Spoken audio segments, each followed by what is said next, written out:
selalu sehat, imannya semakin menguat, dan semangat menunaikan amal saleh, mengisi khususnya waktu-waktu Ramadan kita. Berusaha selalu mendekat pada Allah Subhanahu wa taala, dan memperbanyak doa untuk kita semua. Semoga Allah berkenan memberikan kesempatan bagi kita untuk menyempurnakan Ramadan kita di tahun ini, insyaallah.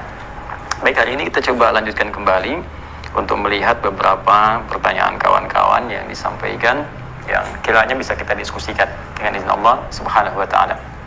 Ada dari sekian pertanyaan, Ustaz, bacaan doa buka puasa itu dibacakan sebelum berbuka atau setelah berbuka? Baik, bacaan doa berbuka puasa dibacakan sebelum berbuka atau setelah berbuka? Barangkali lebih tepatnya saat berbuka mungkin ya. Nah, kalau sebelum berbuka ya waktunya belum tiba. Ba'da asar itu sebelum berbuka, pada zuhur sebelum berbuka ya, mustahil kita baca doa buka puasa sebelum buka puasa. Ya, kalau setelah berbuka mungkin agak mendekati ya. Ya, kita lihat dulu, misalnya kita ambil salah satu doa yang jarang diperdebatkan ya. Ada di hadis riwayat At-Tirmidzi, ya, nomor hadis 2357, riwayat sahabat Ibnu Umar radhiyallahu taala anhuma, atau Abdullah bin Umar radhiyallahu taala anhuma. Adalah Nabi sallallahu alaihi wasallam ketika beliau kemudian berbuka membaca doa, "Dhahabadh dhama'u wabtallatil 'uruqu wa thabatal ajru insyaallah." Ya, dhahabadh dhama, telah hilang rasa haus itu, kemudian basah tenggorokan, wabtallatil 'uruq wa thabatal ajru insyaallah, dan pahala-pahala itu ditetapkan oleh Allah Subhanahu wa taala dengan izin Allah Subhanahu wa taala. Dalam mengamalkan doa ini terdapat dua pendapat di antara ulama, setidaknya terbagi pada dua bagian.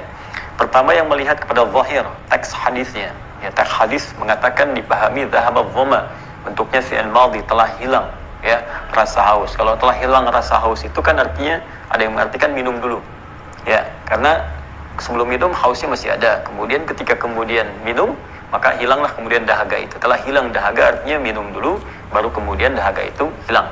Jadi di sini ada yang mengamalkan bagian pertama, baca bismillah dulu. Ya, bismillahirrahmanirrahim, atau paling singkat bismillah. Kemudian dia minum. Ya, lalu dia mengucapkan dhahabadh dhama'u wabtallatil 'uruqu wa thabatal ajru insyaallah. Ya, telah hilang rasa haus, dahaga hilang, kemudian juga tenggorokan mulai basah, dan pahala ditetapkan oleh Allah Subhanahu wa taala. Setelah itu dia bisa mencicipi beberapa kurma ya, 1 atau 3 kurma. Lantas yang terbaik kemudian dia berdoa kembali kepada Allah Subhanahu wa taala. Bagian kedua, ada juga yang mengartikan ini maknanya tertuliskan fi'il madhi tapi dipahami dengan konteks mudhari, konteks istiqbal yang akan datang. Mirip kalau kalimat-kalimat di bahasa balaghah itu maknanya i'tibaru ma yakun. Jadi diucapkan dengan kata kana bentuk madhi tapi maknanya mudhari. Seperti di Al-Qur'an, misal inna fatahna laka fathan mubina. Ya, sungguh kami telah bukakan bagimu pembukaan yang besar ya, dengan penaklukan kota Mekah. Ya, telah kami taklukkan Mekah untukmu. Ya, padahal Mekahnya belum takluk. Jadi bahasanya, ungkapannya berbentuk madhi tapi sifat ini bentuknya mudhari. Ya, kalau diartikan di terjemahan, sungguh kami pastikan kepadamu Mekah akan ditaklukkan. Kami akan taklukkan Mekah untukmu. Ya, kenapa Ustaz menggunakan bentuknya fi'il madhi past tense, tidak langsung mudhari saja? Balik lagi ke teori balaghah, bahwa kalau ada sesuatu yang sifatnya ingin dipastikan untuk memberikan ketenangan pada jiwa, kenyamanan dan keyakinan, sehingga dengan itu muncul semangat yang luar biasa, maka hadirkan seakan-akan peristiwa itu telah terjadi dalam bentuknya past tense, bentuk telah. Jadi seakan-akan Allah yang katakan, penaklukan Mekah itu pasti saya berikan kepadamu, saya akan buka Mekah untukmu. Nah, ketika merasakan ada jaminan dari Allah Subhanahu wa taala, seakan-akan Mekah itu sudah terbuka. Kita tinggal datang, bergerak, dan Allah sudah jamin itu sudah dibuka. Sama dengan puasa. Ketika kita katakan dhahabadh dhama'u wabtallatil 'uruqu, orang puasa itu belum minum aja, baru dengar suara adzan, Allahu akbar, bukankah saking gembiranya hausnya hilang?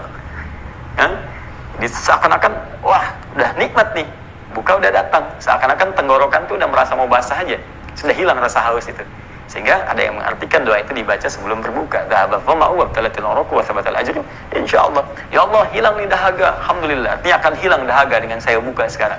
Akan hilang rasa haus itu, akan basah tenggorokan saya, dan akan Engkau berikan pahala dengan puasa yang telah aku tuntaskan itu. Lalu dia minum bismillahirrahmanirrahim, kemudian dia minum. Artinya dua ini sesungguhnya tidak perlu dipertentangkan. Mau dibaca sebelum, mau dibaca setelah, itu tidak ada masalah. Yang penting gunakan sunnah ini untuk berdoa. Dan jangan lupa, yang terpenting adalah doa ini baru pengantar, teman-teman.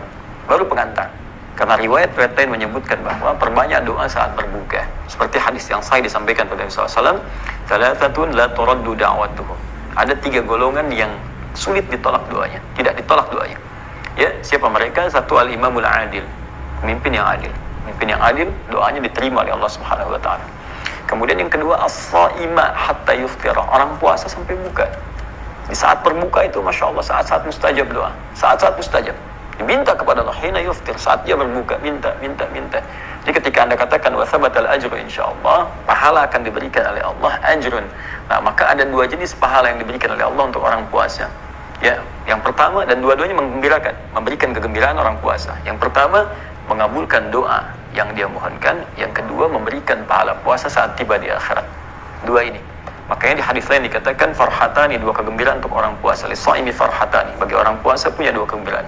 Farhatun hina yuftir, ya, yang pertama saat dia berbuka. Kenapa dia berbuka gembira? Salah satunya karena doanya langsung diterima oleh Allah Subhanahu wa taala. Dan yang kedua, ketika dia datang di hari kiamat, Allah berikan pahala-pahala puasa yang melimpah baginya. Karena itu, jangan terjebak dengan persengketaan apakah sebelum buka ataukah setelah kemudian berbuka. Ya, yang penting adalah bacakan doa itu, lalu perbanyak doa minta kepada Allah. Ya Allah, berkahi puasa saya, terima puasa saya. Karena kita tidak tahu apa yang kita lakukan apakah diterima atau tidak oleh Allah. Ya Allah, berkahi keluarga saya, berkahi rezeki saya. Ya Allah, mohon berikan kemuliaan kepada saya. Ya Allah, berikan kemuliaan kepada keluarga-keluarga saya. Nah, ini yang kemudian kita perbanyak untuk memohon kepada Allah Subhanahu wa taala. Ya Allah, untukmu aku berpuasa, mohon terima puasaku. Dan ini rizki, ya Allah, Engkau telah berikan padaku, berkahi pada rizki itu. Ya Allah, mohon ampuni dosa-dosaku. Ya Allah, berikan rahmat kepadaku. Minta dan mohonkan kepada Allah Subhanahu wa taala. Ketika Anda bacakan ini dengan niat ikhlas, semoga itu bagian yang diijabah oleh Allah Subhanahu wa taala. Kalau yang tadi di bahasa Arab kan, bahasa Arabnya Allahumma laka sumtu wa bika amantu wa ala rizqika aftartu. Ya, kurang lebih demikian bahasa Arabnya. Allah taala alam bis-shawab.